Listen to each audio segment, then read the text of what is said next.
تھوڑی سی زندگی ہے، نفرتیں نہ پالو، بغض نہ پالو، حقارتیں نہ پالو۔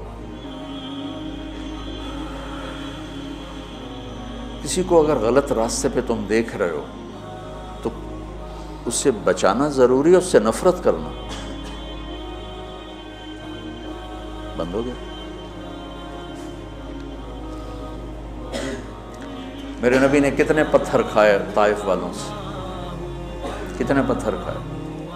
خود میرے نبی نے فرمایا کہ مجھے سب سے زیادہ تکلیف طائف والوں نے پہنچائی۔ تو جب ان کے لیے اجازت آ گئی کہ حکم دیں ان کو پیس کے رکھ دیں، تو فرمایا نہیں یا اللہ، شاید ان کی نسلوں میں کوئی کلمہ پڑھ۔ کتنی بڑی سیرت ہمارے سامنے ہے۔ آپ تو کہتے ہیں یا اللہ پیس دیں ان کو۔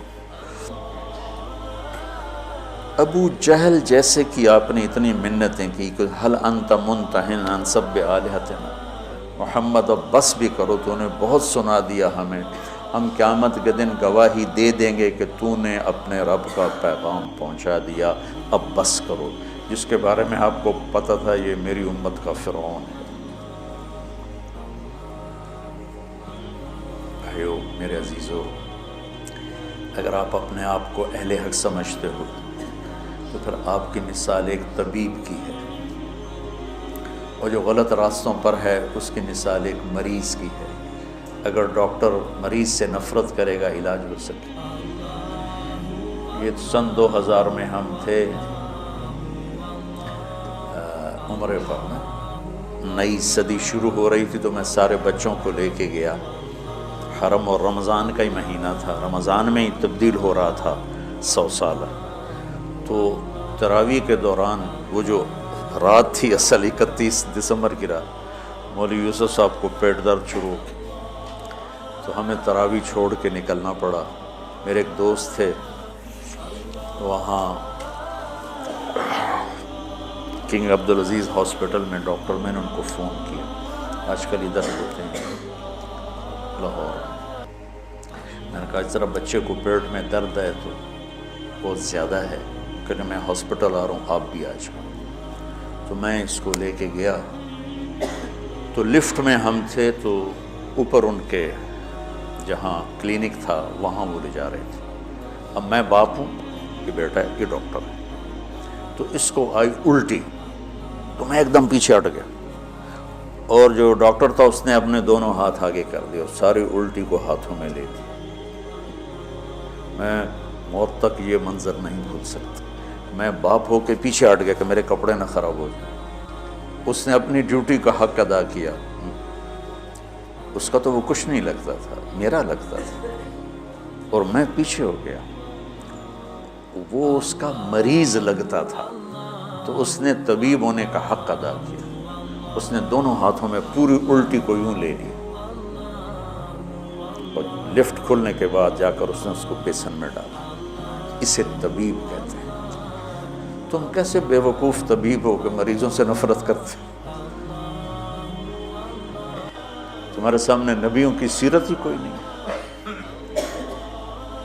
تمہارے سامنے اکابرین امت کی سیرت ہی کوئی نہیں کہ میرے نبی سے بڑھ کر کسی کا مقام ہو سکتا ہے کہ قاب قوسین او ادنی، اور پھر وہ پتھر کھا کے کہہ رہے ہیں نہیں نہیں میں بد دعا نہیں کروں گا، ان میں کوئی آئے گا۔ اگر آپ تبلیغ والوں نے تھوڑی سی محبت دکھائی اور کیسے کیسے لوگ ہدایت پہ آ گئے۔ تو لمبے میں جو میرا اصلی ہوم ٹاؤن ہے، 200 سال سے طوائفوں کا محلہ چل رہا ہے۔ آج وہ سارا محلہ توبہ کر کے بیٹھا ہوا ہے، صرف 10 سال کی محنت۔ میں نے ان کو جا کے بیٹی بنایا، میں کہ تم سب میری بیٹیاں ہو۔ اسی ایک لفظ نے ان کے آنسوں کیا ہچکیاں بجا دی کہ مولانا صاحب سانوں تو ساڈے پیو نہیں آتے، تو ساڈی بیٹی ہیں، تسی مولانا ہو کے آخر ہو تسی میری بیٹیاں ہو۔ اس عزت نے ان سے توبہ کروا دی۔ میں نے ان کے وظیفے مقرر کیے، ایسے وظیفے نہیں ہیں کہ وہ بیچاری آسانی سے کھا سکیں کہ بیٹیوں تم گھر بیٹھ جاؤ اور دال روٹی کھا سکتے ہو، اس سے زیادہ بھی میری بھی اوقات نہیں ہے۔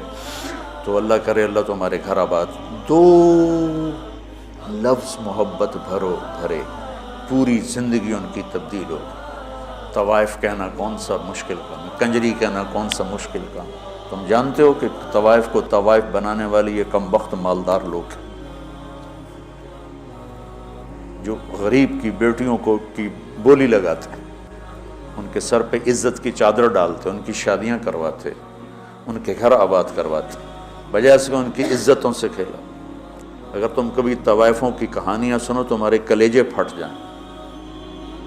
ممبر پہ بیٹھ کے بیان کرنا تو بڑا آسان کام،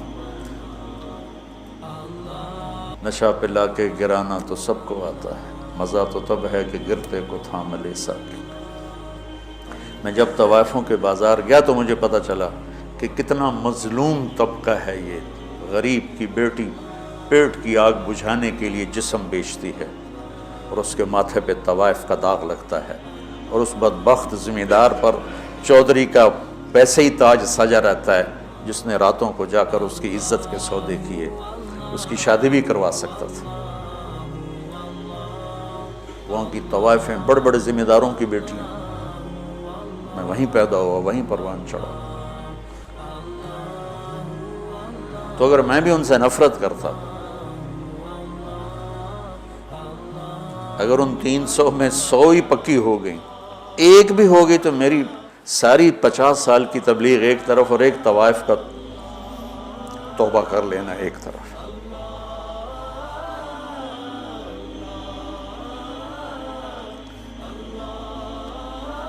کہاں سے تم نفرت لے کر آئے؟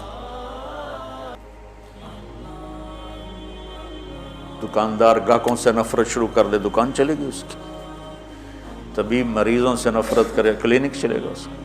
تم کیسے بے وقوف اہل حق ہو جو اپنے آپ کو صحیح بھی کہتے اور جو غلط ہیں ان سے نفرت بھی کرتے. انہیں جہنم سے بچاؤ،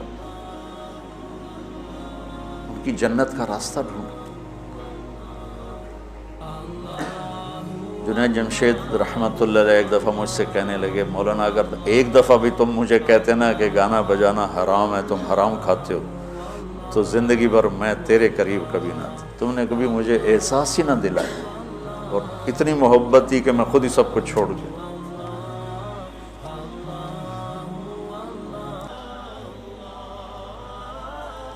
وَاعْتَصِمُوا بِحَبْلِ اللَّهِ جَمِيعًا. اس امت میں اختلاف رہے گا، سیاسی بھی، مذہبی، قومی بھی، لسانی بھی، پیشہ ورانہ بھی. اس کی باؤنڈری، اس کے اندر رہو، اس کے اندر رہو. جی میں اکابر دیوبند کی تحقیق پر مطمئن ہوں،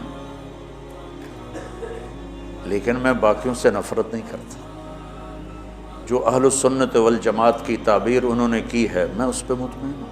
ہاں جزیات میں ہر ایک کا اختلاف ہوتا ہے. کوئی تقلید جام، میں اندھا مقلد نہیں ہوں. اندھا مقلد ہونا کوئی صفت نہیں ہے، عیب ہے. لیکن میں ان کی تعبیرات اور تشریحات کو اہل سنت والجماعت کی تعبیر سمجھتا ہوں. اس کے علاوہ جو ہیں ان سے میں اختلاف کرتا ہوں، نفرت نہیں کرتا.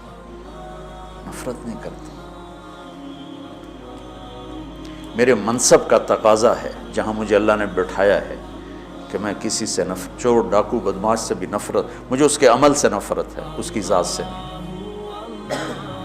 مجھے اس کے غلط عقائد سے نفرت ہے، اس کی ذات سے نہیں.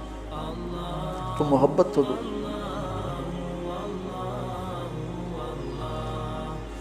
ہماری جماعت گئی چونیاں تو لوگوں نے کہا چودھری حاکم بندہ بنے تو تاں تبلیغی جماعت نو منیے.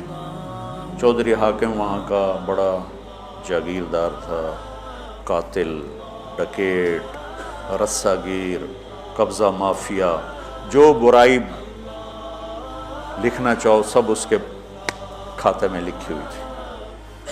تو ہماری جماعت گئی اس کو ملنے. میں تو نہیں گیا، 2 ساتھی گئے. اس کو اٹھا کے لے آئے مسجد. یہ ہے کوئی 93-94 کی بات. کوئی 6.25 فٹ اس کا قد، اتنا بڑا اس کا چہرہ، اور پنجاب والی دھوتی اس نے پہنی ہوئی، چادر، ایڈیاں ٹباں کڑی ہوئی ہیں، لمبا چولا تو چونا آلا. وہ میں سامنے چڑی جا دیا گو بہ گیا. اس کی اتنی ہیبت تھی، بڑی بڑی مونچھیں. اب میں کہا ایڈی بڑی بلان ال میں کی گل کر، مجھے یاد نہیں میں نے کیا بات کی، لیکن میں نے کوئی پیار محبت کی بات کی تھی جہاں تک مجھے یاد. تو یقین مانو بچوں، میرے بچے بیٹھے، میری اولاد بیٹھے، 10 منٹ نہیں گزرے وہ مجھ سے کہنے لگا مولوی جی ایک گل دسو. پوچھو. بس ایک شرک نہیں کیتا، باقی سارے گناہ کیتے، میری توبہ ہو جیسی.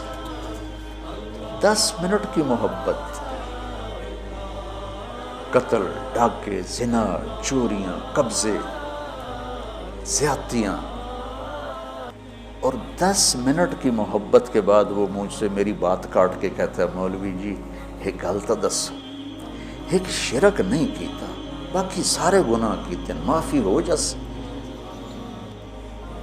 اور اس 10 منٹ پر اس نے ایسی توبہ کی کہ واپس جا کے اس نے وہ مسجد کا دروازہ ملا اور سارے لوگوں کی زمینیں واپس کی، پیسے واپس کیے، غلط مقدمے اٹھائے، اور 6 مہینے بعد وہ مر گیا. موت سر پہ کھڑی تھی اور اللہ تعالیٰ نے صرف اس کو محبت اور عزت دی اور اس کی پوری زندگی کا رخ تبدیل. تو گھروں میں بھی نفرتیں مٹاؤ، محبتیں پیدا کرو. صرف مذہبی اختلاف کی نہیں ہو رہی، چھوٹے چھوٹے رشتوں پہ لڑائی، میں نے رشتہ مانگا مجھے رشتہ نہیں دیا بس بات ختم. یہ بھی کوئی لڑائی کی چیز ہے؟ رشتے تو اللہ پاک کی طرف سے طے ہوتے ہیں. جاؤ دیکھو کہ بھائی بھائی میں نہیں بولتے، دیکھو جی میں رشتہ مانگا رشتہ ہی نہیں دیتا، میں پیسے مانگے میں نے انہیں قرضہ ہی نہیں دیتا، میں بیمار ہوئے میں نے پوچھڑ ہی نہیں آیا، ان دی بچی دی شادی آئے اس نے کارڈ ہی نہیں بھیجے. اس پہ لڑائیاں ہو. اور ہمارے دیہاتوں میں ہوتا ہے جہاں قریبی ہوتا ہے نا تعلق تو وہاں خود جاتے ہیں شادی پہ بلانے، اور جہاں ذرا اس سے کم ہو تو نوکر بھیجتے ہیں، جہاں عمومی سطح کا ہو تو وہاں پھر کارڈ بھیج دیتے ہیں ڈاک کے ذریعے. تو ایک شادی تھی تو میں نے پوچھا اپنے چاچا مر گیا بیچارہ، میں کہا چاچا جی تسی گئے نہیں ہو؟ تو شادی آئی فلانے دی. کہ پتر میں اپنے پتر دی شادی کیتی آئی نا تو میں انہوں نے آپ سدن گیا تو انہوں نے نوکر گھلیا، ہوں میں جانا بھلا؟ میں نہیں جانتا. وہ آپ کیوں نہیں آئے مینوں سدن واسطے؟ میں نہیں جانتا. نہیں گیا چاچا میرا مر گیا اس لیے بتا رہا ہوں بیچارہ. یہ ہماری ثقافت ہے، یہ ہمارے اخلاق. یہ صرف کوئی مذہبی اختلاف کی بات نہیں کر رہا، چھوٹی چھوٹی باتوں پہ لڑائیاں، جھگڑے، فساد. بچوں امت بنو اللہ کے واسطے. اگر یہ 2 سبق ہی یاد کر لو گے نا تو اس معاشرے کے لیے تم رحمت بن جاؤ گے، جنت بن جاؤ، سخی بن کے جاؤ، محبت والے بن کے جاؤ. مولوی صرف مانگنے والا نہ رہے، دینے والا بھی.